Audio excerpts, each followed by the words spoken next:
I will sing to God forever, and daily I will give him thanks. I have seen his loving kindness done for me day by day, for his mercies never cease. Full of love, he endeared to me.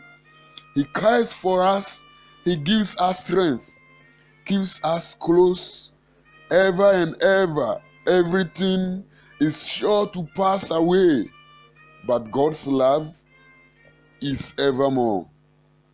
By his love, he keeps us safely, body, spirit, and soul. As the eagle does to eaglets, so he bears us in his hands.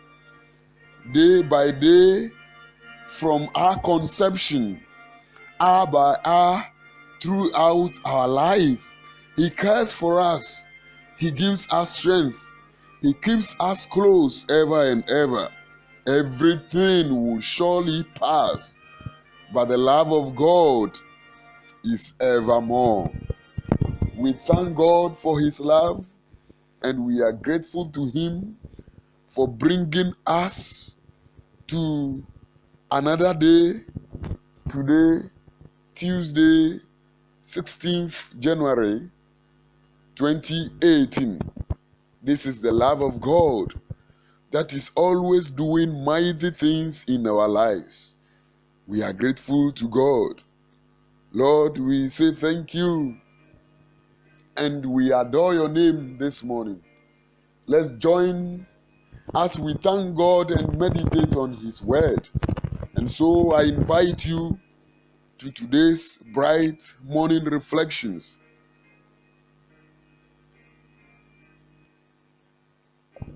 Today's text is the Gospel according to St. Mark, chapter 2, verse 13 to 22. The Gospel of St. Mark, chapter 2, verse 13 to 22. I read the text from the International Standard Version of the Holy Bible. Jesus went out again beside the sea. The whole crowd kept coming to him, and he kept teaching them.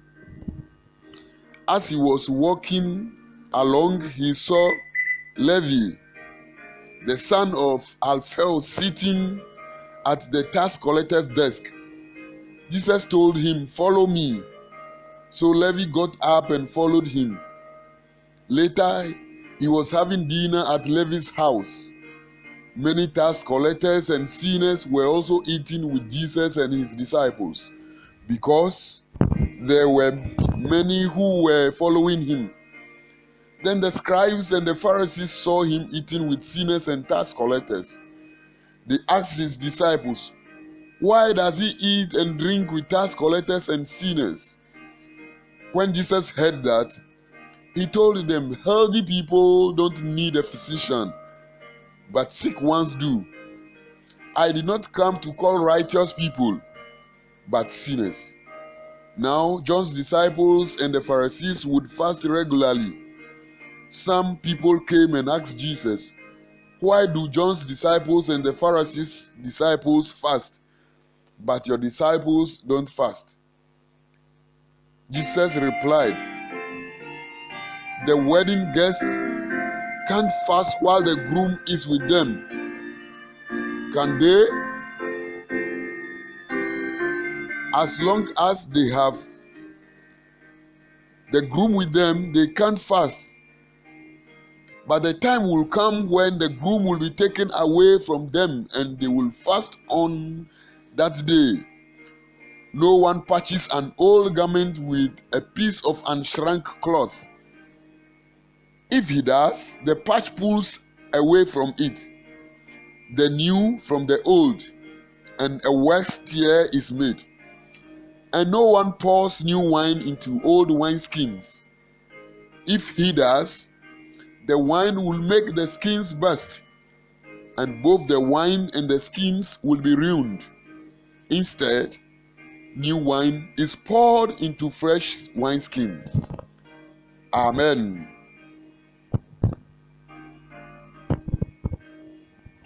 In the previous week, we heard about how Jesus appointed Simon, Andrew, James, and John by the Galilean lake.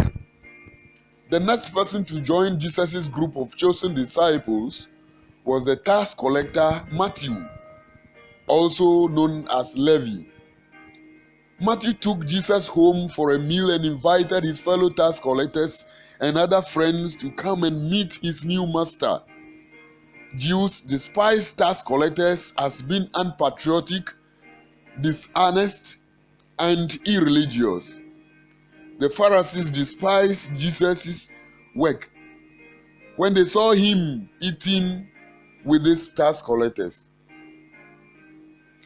Jesus replied that if tax collectors were as bad as the Pharisees claimed, then tax collectors were just the sort of people who needed his help. God was pleased with Jesus' action in showing mercy to outcasts. He was not pleased with the sacrifices of those who thought they were superior to others. Both John the Baptist's disciples and the Pharisees were slow to realize that Jesus' coming had brought in new era. The traditional ceremonies and fastings were now of no use because they were legalistic. How do you think about fasting at a wedding ceremony? The coming of Jesus may be compared to the coming of a bridegroom to his wedding feast. In a time of such joy, no one thinks of fasting, and therefore Jesus' disciples did not fast while he was with them. But Jesus would be taken away from them and killed, and then they would fast because of their great sorrow. Their sorrow, however, would be turned into joy because Jesus would rise from death victoriously. Jesus reminded his hearers that now that he had come, they should not expect to continue the old traditions of the Jewish religion. He had not come to repair, improve, or update Judaism. Judaism was useless, worn out, finished. Jesus brought something that was entirely new. Judaism was like an old, worn-out coat that could not be mended. It was like a brittle old wineskin that could not stand the pressure of new wine. Yet, the Pharisees preferred their old, worn-out religion. If people have their own ideas about God, often they do not want to believe something new. Old thoughts seem right and new ideas seem dangerous to them. That happened to many Pharisees. They had all their old rules, so they did not want to believe Jesus' message. The person who wants to believe God must become like a little child. Then that person is ready to learn the new things that God is teaching. For example, that person cannot continue to rule his or her own life. The person must start to obey God. That is a difficult lesson for many people. They do not want to change the things they do. In past centuries, glass was very expensive. People used leather to store wine. They made the leather into a bag that would contain the wine. But they had to use new leather. Wine is powerful that it could destroy old leather. People should not use new cloth to mend old cloths. Old things and new things have a different nature. God has given something new. We believed many old things before we became Christians. But now, God has changed our lives. Friends, I want us to understand, first of all, that Jesus gives the opportunity to all people to come to him. He is a friend to tax collectors. He is a friend to sinners. Jesus is a friend to outcasts. So don't you ever think that God will despise any sort of people. That was why he told the Pharisees that, yes, if the tax collectors were indeed sinners, then they were the same reason why he came down. Because the physician, the one who is strong, does not need a physician, but the one who is sick needs a physician. Let us all understand that we are deficient, and we are like tax collectors, and we are sinners, and we need that physician who is Jesus, and invite him into our lives. Let us not think that for us we are pure. Let us not think that for us we are righteous, and so we are the only people who should own the Father or the Son Jesus Christ. If we think so, then Jesus says that then we do not even need him, and he may not even need us, because it is those who are sick. It is for those who are sick that he had come unto the earth. So let us also admit that we are sick, and then let us invite Jesus. We are sick because there are so many deficiencies in our lives. We cannot say that we are complete totally, because we have so many things that are embedded within us, that Jesus would despise. Let us rather admit that, oh no, we are also sinners. And then Jesus would visit our home and dine with us. God can change anyone and use him or her for whatever. Yes, Levi or Matthew, whom Jesus had called, might have been a sinner, a tax collector. But friend, Jesus wanted to use Matthew. Jesus wanted to use him specially, so he invited him into his life. Jesus calls us the way we are, very dirty. But when we take our steps, bold steps, and join him immediately, God, Jesus, will do something new in our lives. He will change us. He will change the old ways we live. Jesus called Matthew, and Matthew did not mourn that, oh, with this kind of occupation, that I am very irreligious, that I am unpatriotic, and I cheat so many people. How can I follow Jesus? No, Jesus calls us, and we must follow him immediately. And then he will make his own amendments in our lives, and then we shall experience him the more and the more. Do not think about the old nature, how you had been. When Jesus calls you as he's calling us this morning, present yourself to him and tell him that, oh yeah, I come, use me as you wish. Again, we cannot worship God and some other things. It is the reason why Jesus says that you don't put a new wine in an old wineskin. The wineskin would burst, and the wine will be poured away, and it will become useless, and a debt to the owner. So, the old nature in which we had been, the old ways we used to live, the Pharisees had lived in Judaism, and when Jesus came, they did not want to accept him. You might have been living in something old, something in the past, but Jesus Christ comes with a new set of rules and obligations set meant for us. We must accept Jesus. We must accept how he came. We must accept his rules. We must accept the obligations he's put on us. And then he would make us anew altogether. We cannot combine the two. We cannot combine the two and live and sit within it. No. We must totally change. We must totally leave the old way and then turn a new way, turn a new leaf, and Jesus Christ will help us, and Jesus Christ will continue to help us.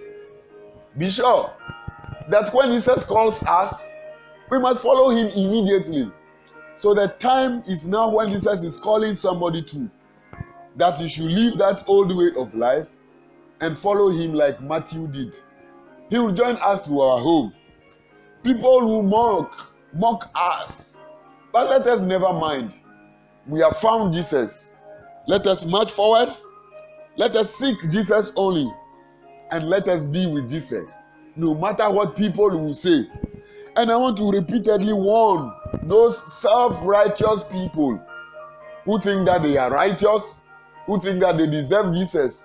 And anytime believers associate themselves with the so-called unbelievers and outcasts for a special reason, maybe to bring them closer to God, to witness to them and bring them into the sheepfold of Christ, we mock.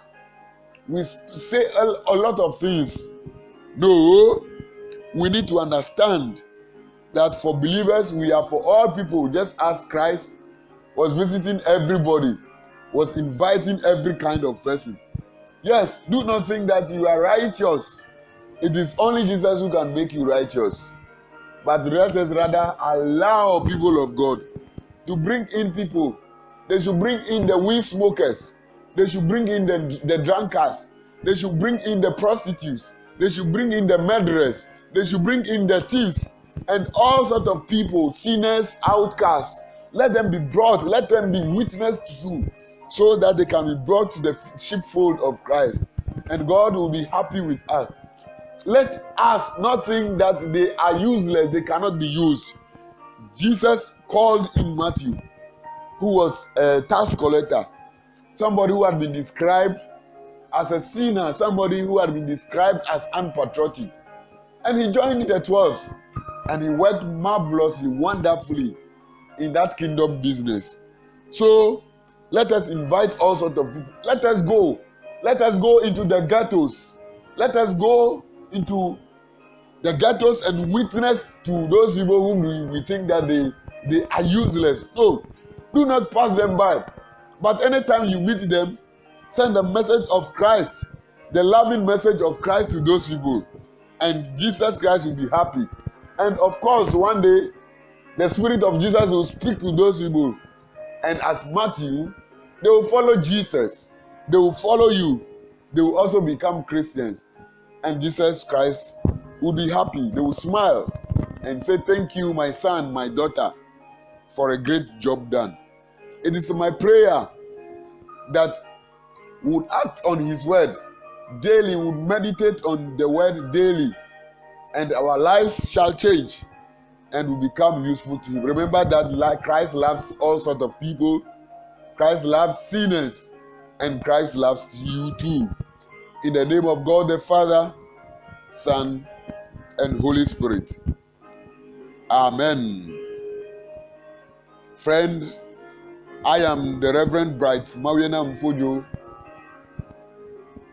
of the Evangelical Presbyterian Church Ghana. I brought to you today's Bright Morning Reflections from the Gospel of Mark, chapter 2, verse 13 to 22.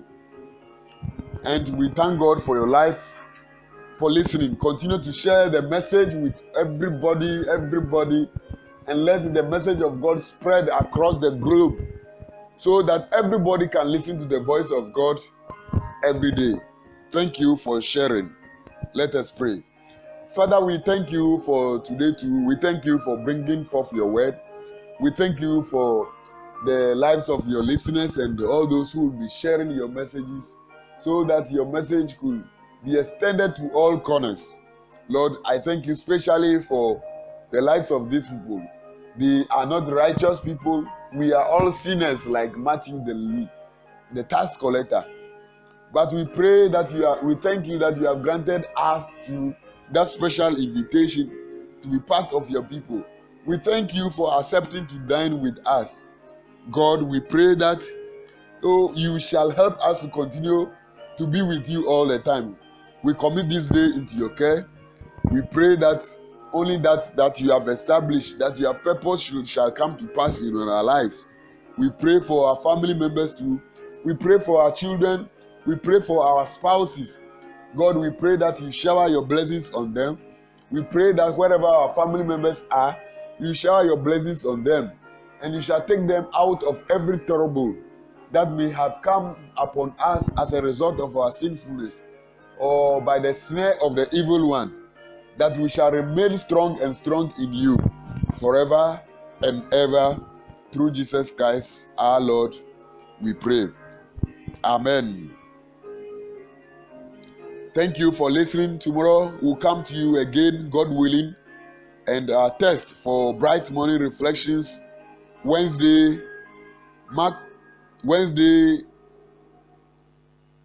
January 17, 2018 would be Mark chapter 2, verse 23 to 28.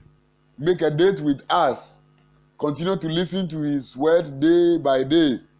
Meditate upon his word, and God would bless you and bless you.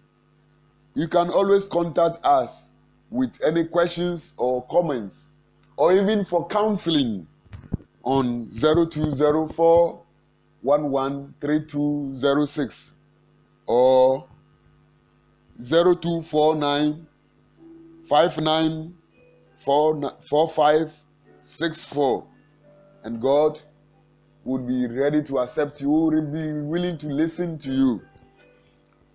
May you have a joyous day in the Lord.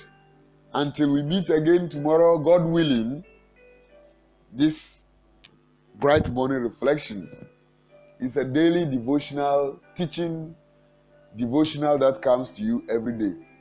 Make a date, join us, and God will bless you. Until then, have a blessed day. I have been the Reverend Bright Marina Mfojo of the Evangelical Presbyterian Church, Ghana.